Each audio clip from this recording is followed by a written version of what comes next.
Friends, welcome to ಆರು blogs. ನಾವು ಇವತ್ತು ಒಂದು ಸ್ಪೆಷಲ್ ಆದಂತ ಮತ್ತು ಒಂದು ರುಚಿಕರವಾದ ಮತ್ತು ಆರೋಗ್ಯಕರವಾದಂತ ಒಂದು ರೆಸಿಪಿನ ಮಾಡ್ತಿರೋದು. ಇದು ಬಾಣಂತಿಯರಿಗೂ ಒಳ್ಳೇದು, ಆಮೇಲೆ ಎಲ್ಲರಿಗೂ ಸಹ ಇದೊಂದು ರುಚಿಕರವಾದಂತಹ ಒಂದು ಆಹಾರವನ್ನು ಮಾಡ್ತಿರೋದು. ಅದು ಯಾವುದು ಅಂದರೆ ಒಂದು ಸಬ್ಬಸ್ಗಿ ಪಲಾವ್.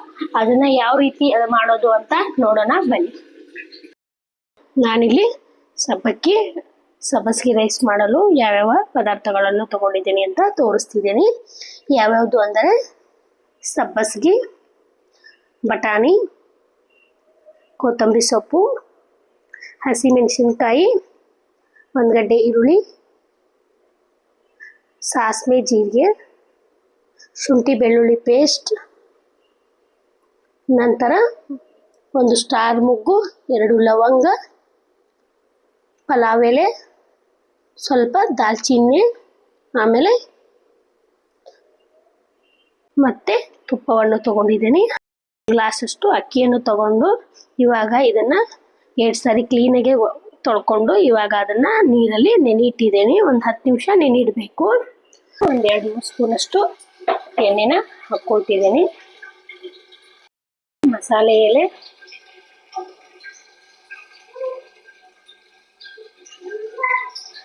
ನಕ್ಷತ್ರ ಮೊಗ್ಗು, 2 ಲವಂಗ, ದಾಲ್ಚಿನ್ನಿ, ಆಮೇಲೆ ಒಂದು ಏಲಕ್ಕಿನ ಹಾಕಿದ್ದೀನಿ.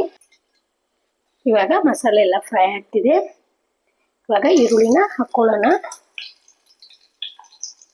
ನಂತರ ಕಟ್ ಮಾಡ್ಕೊಂಡಿರುವಂಥ ಮೆಣಸಿನ್ಕಾಯಿ ಸ್ವಲ್ಪ ಫ್ರೈ ಮಾಡ್ಕೊಳ್ಳೋಣ. ಇವಾಗ 1 ಸ್ಪೂನಷ್ಟು ಶುಂಠಿ ಬೆಳ್ಳುಳ್ಳಿ ಪೇಸ್ಟ್ನ ಹಾಕ್ಕೊಳ್ಳೋಣ. ಬಟಾಣಿನ ಹಾಕ್ಕೊಳ್ಳೋಣ. ಸ್ವಲ್ಪ ಬಟಾಣಿನೂ ಫ್ರೈ ಮಾಡ್ಕೊಳ್ಳೋಣ. ಮಾಡ್ಕೊಂಡಿರುವಂಥ ಸಬ್ಬಸ್ಗಿ ಸೊಪ್ಪನ್ನ ಹಾಕ್ಕೊಳ್ಳೋಣ. ಮತ್ತು ಸೊಪ್ಪನ್ನು ಸಹ ಸ್ವಲ್ಪ ಫ್ರೈ ಮಾಡ್ಕೊಳ್ಳೋಣ.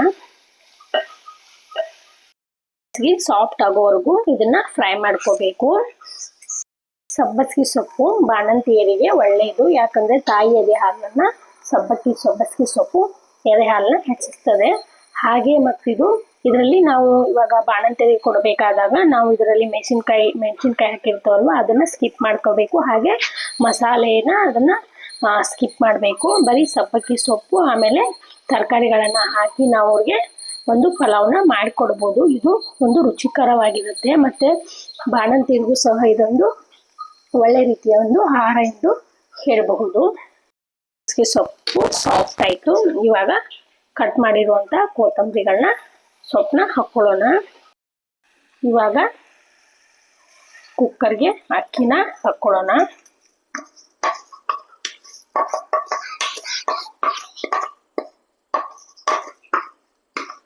ಸೊಪ್ಪನ್ನ ಹಾಗೂ ಅಕ್ಕಿನ ನೀಟಾಗಿ ಮಿಕ್ಸ್ ಮಾಡ್ಕೊಳ್ಳೋಣ.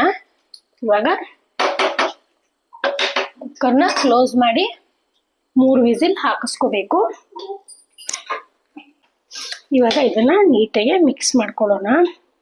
ನೋಡಿ ಯಾವ ರೀತಿ ಬಂದಿದೆ ಅಂತ.